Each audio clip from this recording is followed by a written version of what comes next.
Gusti Ayu Mandayawati Mandaya Semekar.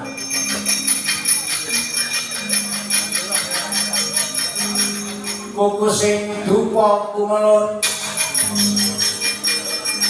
keningken biasa ngabeke sangabeke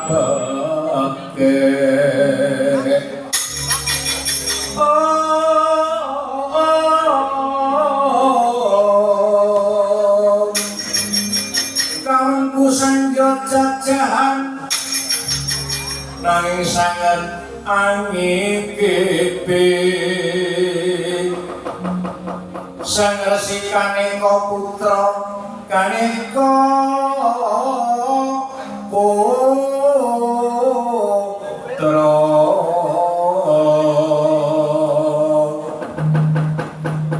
kanganjok saking wiyadi kanganjok saking wiyadi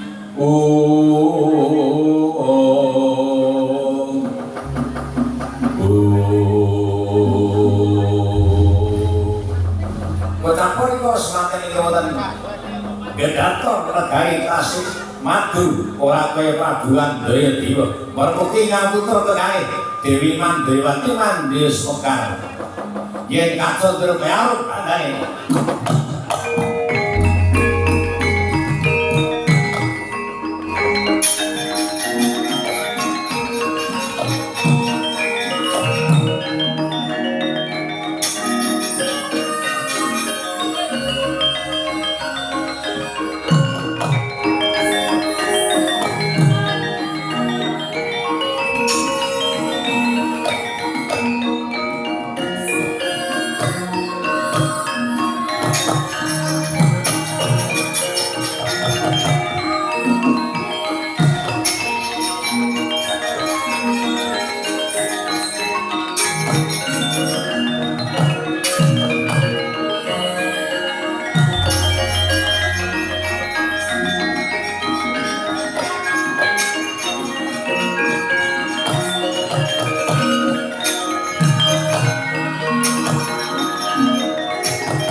napati angin-angin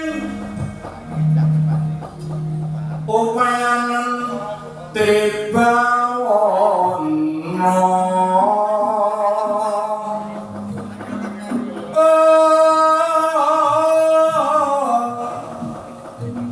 separan maes gandrung moyat main yen kadulu moyat main kadulu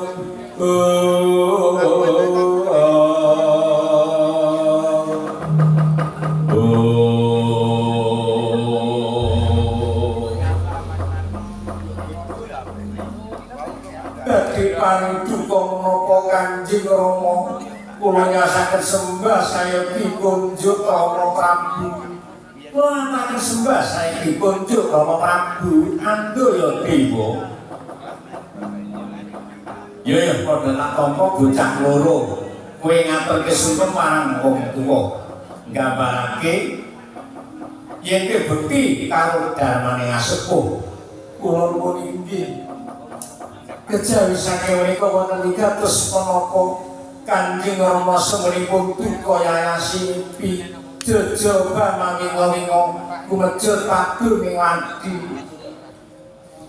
badhe paring duka menapa Rama tak kandhani bocah loro negara kasih madu bisa tentrem bisa ayem ning waton kowe wis gelem mengku diwengku marang jejering priya kanthi wawana penglamar loro siji Anggir Baladewa nglamar ke Pendhita Durna kaping pindhone Petruk nglamar ke Semar wis kowe milih Durna apa milih Semar nek nganti kira milih aja takon dosa wong kok bakal tegel marang anak jer anak ra bangun miturut karo wong tuwa iki nun sewu kula badhe matur ning panjenengan mboten duka aku ra nesu wong gampang nesu ki wong cekak umure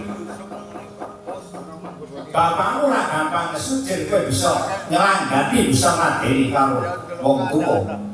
kula iki badhe matur ya wis padha matur sedaya badhe kula adosi sedaya badhe kula adosi Rama lho monggo dhisik lah kok dadi kabeh ngladeni iki alarmu kepiye Durna ya kok ngladeni Semar kok ngladeni apa yo awakmu diparo ngono kok nek wong wedok siji iki ya kudu ngladeni jejering kakung siji ora wong wedok siji kok ngladeni wong loro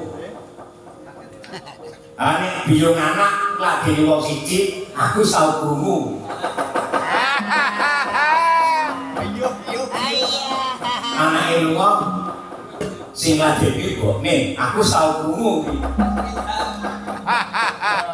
iki kira mekaten sedaya badhe kula adosi ngeten Rama kula gadah sayembara utawi pepanggil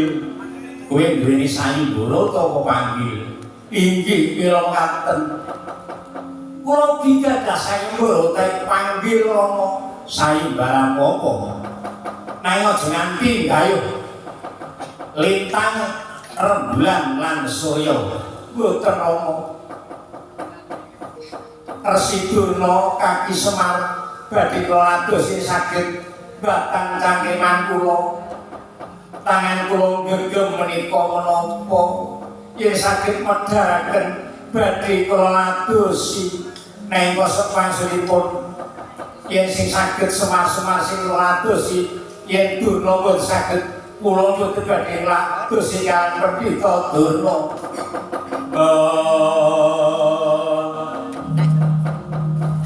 Dodong tak lagi ngetak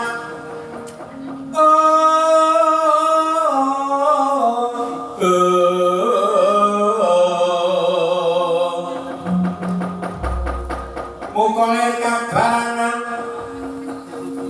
Candrane pindho kembang ora wari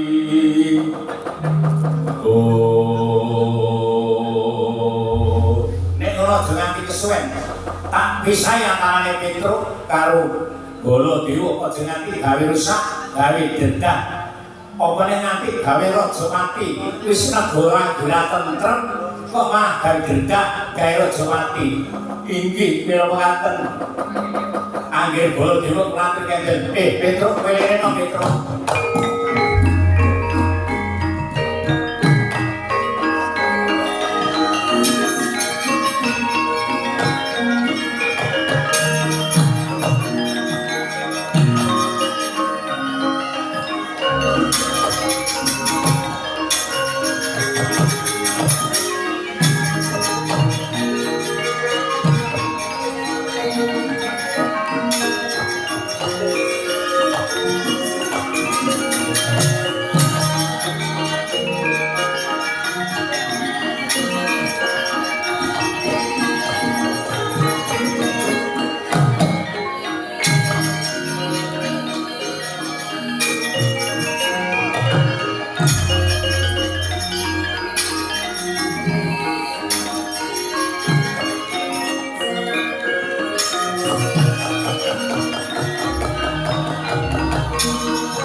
bakal duwe ewuh mantu.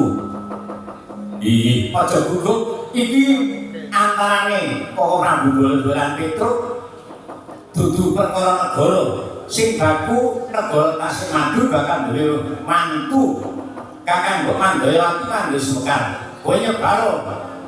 undangan pasang Tarok Agung yen negara Tasikmadu bakal duwe mantu. Yun pamit Raden Singajal.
Mulane aku kan nggih pentas kudu ajak Gunanda.